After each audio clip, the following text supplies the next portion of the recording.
Hello everyone, आज की class में देखिए सीबीएसई क्लास 10 का जो एमसीक्यू है जनरली कोऑर्डिनेट ज्योमेट्री से जो क्वेश्चन पूछा जाता है, ठीक है। वो तो डिस्टेंस फार्मूला, सेक्शन फार्मूला से ही क्वेश्चन आपको एग्जाम में आएंगे।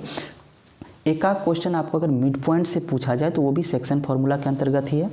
चलिए इस क्वेश्चन पे हम लोग बात करते हैं। क्वेश्चन क्या दिया हुआ है, अगर ये क्वेश्चन आपको एमसीक्यू में आए तो इस प्रकार के क्वेश्चन को कैसे डील करना है।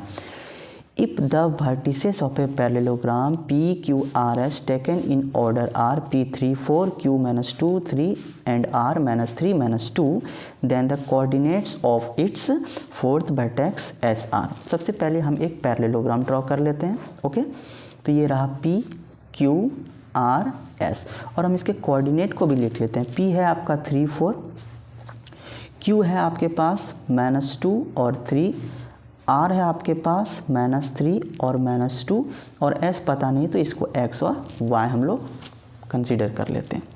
आइए देखते हैं इस क्वेश्चन को। इस क्वेश्चन में हमको एक बात तो पहला एक प्रॉपर्टी पता होना चाहिए। अगर प्रॉपर्टी आपको पता नहीं है तो आप बिल्कुल लॉन्ग मेथड से जाएंगे और उतना टाइम एग्जाम में हमारे पास नहीं होता है किसी भी क्वेश्चन को डील करने का, ठीक है। कम समय में क्वेश्चन बनाना है तो देखिए कैसे बनाएंगे। हमको पता है कि किसी भी पैरेललोग्राम का जो डायगोनल होता है ना वो एक दूसरे को बाइसेक्ट करता है। तो अगर हम इसका मिड पॉइंट निकाल लें, बिल्कुल शॉर्ट वे में समझिए, अगर हम इसका मिड पॉइंट पी आर का निकाल लें तो आपको मिलेगा x प्लस, चूँकि मिड पॉइंट का फॉर्मूला क्या होता है x plus Y bye 2।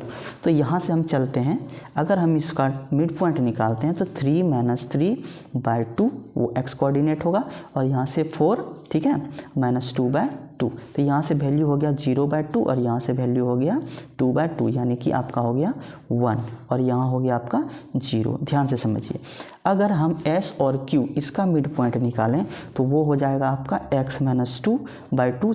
Formula होता है x प्लस वाई बाय 2, लेकिन यहाँ पर आपका जो ये कोऑर्डिनेट है नेगेटिव में है तो x में अगर प्लस -2 करेंगे तो x - 2 बाय 2 ही होगा, ठीक है।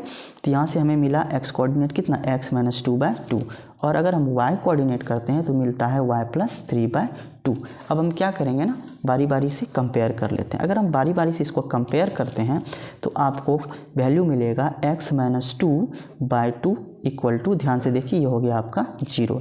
यहाँ से x - 2 इक्वल टू हो गया आपके पास 0, तो x का वैल्यू कितना हो गया 2, x का वैल्यू कितना हो गया 2। और अगर हम इसको यहाँ से कंपेयर करें, ठीक है, तो y plus 3 by 2 equal to 1। तो y का वैल्यू आप y प्लस 3 इक्वल टू कितना हो गया 2 और यहाँ से अगर हम y का वैल्यू फाइंड करें तो 2 में 3 माइनस होगा तो हो जाएगा -1।